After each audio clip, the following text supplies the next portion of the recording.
সোমবার যুক্তরাষ্ট্রের সাথে প্রতিরক্ষা চুক্তি, মঙ্গলবার চীনের সাথে মেগা প্রজেক্টে সই, আর বুধবার রাশিয়ার কাছ থেকে জ্বালানি তেল কেনা। মানে শুনলে তো মনে হয় যেন পুরোপুরি আত্মঘাতী কোনো মিশন, তাই না? একদম। কিন্তু ২০২৬ সালের এই উত্তপ্ত বিশ্ব রাজনীতিতে, বিশেষ করে যুক্তরাষ্ট্র আর চীনের প্রবল দ্বন্দ্বের মাঝে টিকে থাকার এটাই নাকি সবচেয়ে কার্যকর কৌশল। তো আজকের এই বিস্তারিত আলোচনায় আমরা দেখব পরাশক্তিগুলোর এই টানাপোড়েনের মাঝে রাষ্ট্রগুলো কিভাবে নিজেদের অস্তিত্ব আর স্বার্থ টিকিয়ে রাখছে। হ্যাঁ, এই যে আপনি একটু আগে বললেন না, মানে সোমবার এক পরাশক্তির সাথে তো মঙ্গলবার আর এক পরাশক্তির সাথে হাত মেলানোর কথা, এর মূলে আসলে রয়েছে কৌশলগত স্বায়ত্তশাসন বা স্ট্র্যাটেজিক অটোনমি। আচ্ছা। বিষয়টা কিন্তু উত্তর কোরিয়ার মতো নিজেকে পুরো বিশ্ব থেকে ঘরবন্দি করে ফেলা বা আইসোলেশনে চলে যাওয়া না, বরং এর মানে হল বিশ্বের সবার সাথে সুসম্পর্ক থাকবে, কিন্তু নিজের জাতীয় স্বার্থের প্রশ্নে পরাশক্তির চাপে কেউ মাথা নত করবে না। কিন্তু ধরুন, বাস্তবে এটা কতটা সম্ভব? একটা মাঝারি বা ছোট অর্থনীতির দেশ যখন পরাশক্তিগুলোর সাথে ডিল করে, তখন তারা এই স্বাধীনতাটা কিভাবে ধরে রাখে? মানে যে কোনো সময় তো পিষে ফেলার একটা ঝুঁকি থাকে। ঝুঁকি তো থাকেই, আর এই ঝুঁকি কমানোর মেকানিজমটা লুকিয়ে আছে নির্ভরশীলতার বহুমুখীকরণের ভেতর। বহুমুখীকরণ মানে নির্ভরশীলতা বিভিন্ন দিকে ছড়িয়ে দেওয়া? ঠিক তাই। ধরুন একটা দেশ যদি বাণিজ্যের জন্য শুধু এক জায়গার ওপর নির্ভরশীল থাকে, তাকে কিন্তু সহজেই নিয়ন্ত্রণ করা যায়। তাই তারা রাজনৈতিক, অর্থনৈতিক এবং সামরিক এই তিনটি জায়গাতেই নিজেদের নির্ভরশীলতার উৎস ভাগ করে দেয়। ও আচ্ছা, যেমন ভারতের কথা বলা যায়। পশ্চিমা বিশ্বের এত নিষেধাজ্ঞা থাকা সত্ত্বেও ভারত যে রাশিয়ার কাছ থেকে তেল কিনল। এক্স্যাক্টলি। আবার একই সাথে কিন্তু যুক্তরাষ্ট্রের সাথেও তারা প্রতিরক্ষা সম্পর্ক জোরালো করল। এটা এই বহুমুখীকরণের একটা মাস্টার ক্লাস উদাহরণ। রাইট। বাংলাদেশের ক্ষেত্রেও দেখুন, ইন্দো প্যাসিফিক অঞ্চলে যখন যুক্তরাষ্ট্র ও চীনের এত তীব্র রেষারেষি, তখন বাংলাদেশ কি করল? তারা ২০২৪ সালের নিজস্ব ইন্ডো প্যাসিফিক আউটলুক প্রকাশ করে মূলত নিজের অর্থনৈতিক লক্ষ্যগুলোকেই স্বাধীনভাবে সবার সামনে তুলে ধরেছে। মানে বিষয়টা হচ্ছে সব ডিম এক ঝুড়িতে না রাখা। যদি কোনো কারণে একটা ঝুড়ি পড়েও যায়, অন্তত অন্যগুলো তো বাঁচবে। হ্যাঁ হ্যাঁ, ঠিক বলেছেন। কিন্তু এই যে ঝুঁকি সামলানো, যেটাকে আন্তর্জাতিক রাজনীতিতে হেজিং বলা হয়, এটা নিয়ে আমার একটা খটকা আছে। কিরকম খটকা? স্নায়ুযুদ্ধের সময় তো দেশগুলো খুব পরিষ্কারভাবে একটা পক্ষ নিত, যেমন কেউ ন্যাটোর ব্লকে, কেউ বা সোভিয়েট ব্লকে।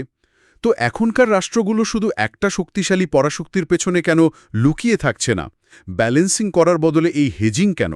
কারণ তখনকার বিশ্ব আর এখনকার বিশ্ব তো এক নয়। এখনকার অর্থনীতি এতটাই একে অপরের সাথে যুক্ত যে পুরোপুরি একপক্ষ নেওয়া বা ব্যালেন্সিং করাটা আসলে আত্মঘাতী। বুঝতে পেরেছি। হেজিংকে তাই ওই ঝুড়ির ডিমের চেয়ে বরং একটা জিওপলিটিক্যাল ইন্স্যুরেন্স পলিসি হিসেবে চিন্তা করা যায়।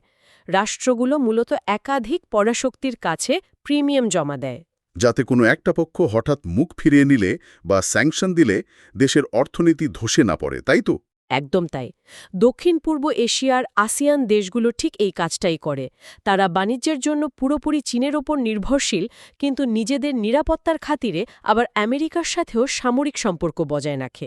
তারা সম্পর্কগুলোকে আলাদা আলাদা প্রকোষ্ঠে বা কম্পার্টমেন্টে ভাগ করে ফেলে।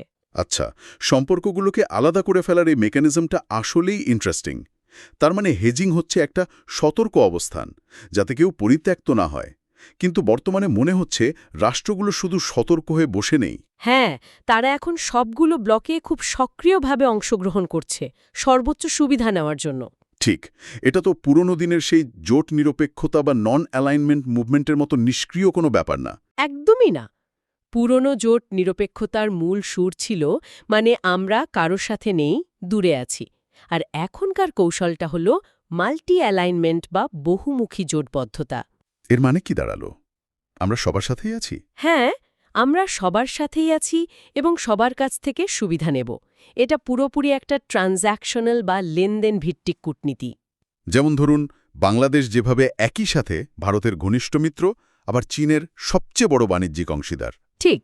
অন্যদিকে আবার যুক্তরাষ্ট্রের সাথেও নিয়মিত নিরাপত্তা সংলাপে বসছে, আবার রাশিয়ার কারিগরি সহায়তায় রূপপুর পারমাণবিক বিদ্যুৎ কেন্দ্র বানাচ্ছে।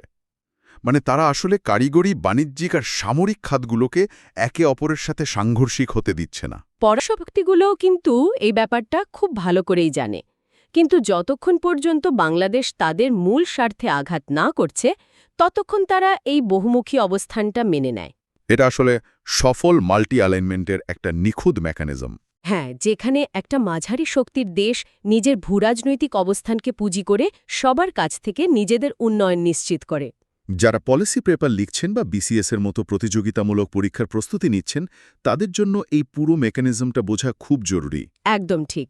পরীক্ষার খাতায় এই বিষয়গুলো তুলে ধরতে পারলে, বিশেষ করে স্মার্ট ডিপ্লোমেসি, ট্রানজ্যাকশনাল ডিপ্লোমেসি বা মিডল পাওয়ার ডিপ্লোমেসি মতো কিওয়ার্ডগুলো ব্যবহার করলে বিশ্লেষণটা অনেক বেশি পরিণত মনে হয়। আর এই ধরনের জটিল ভূ-রাজনৈতিক কৌশল ও তথ্যগুলো গুছিয়ে মনে রাখার জন্য একটা দারুণ সমাধান আছে। প্লে স্টোর থেকে মিননেকুরু অ্যাপটি নামিয়ে নেওয়া যেতে পারে, অথবা 0160504411 নম্বরে যোগাযোগ করা যেতে পারে। এই টুলগুলো প্রস্তুতির জন্য বেশ সহায়ক। হ্যাঁ, যারা প্রস্তুতি নিচ্ছেন তাদের কাজে আসবে এটা।